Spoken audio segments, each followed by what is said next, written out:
In terms of the refugee record, let me just be clear and correct the facts. Canada has settled roughly 20,000 Iraqi refugees and now close to 2,500 Syrian refugees, and I announced today we'll be looking at another 10,000 from those two countries combined.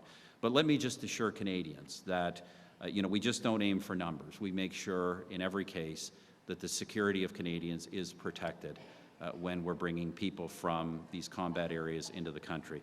And let me also say this. I think it is important to say, as harsh as it may seem, it's important to say, resettlement is obviously part of our plan, as it is with many other countries. We have some neighboring countries that are providing temporary refuge.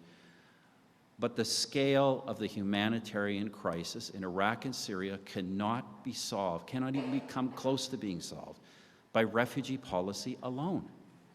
We must stop ISIS.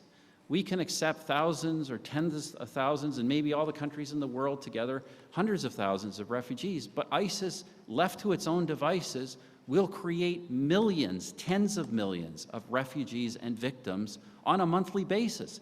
That's why the international community intervened. I think President Obama and our allies felt we had no choice. We were witnessing mass slaughter at an alarming, lightning pace that was sweeping across the region.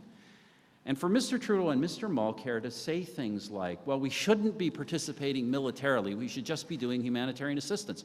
Let me quote what the representatives of diaspora groups in Canada, those communities in Canada, said about that policy.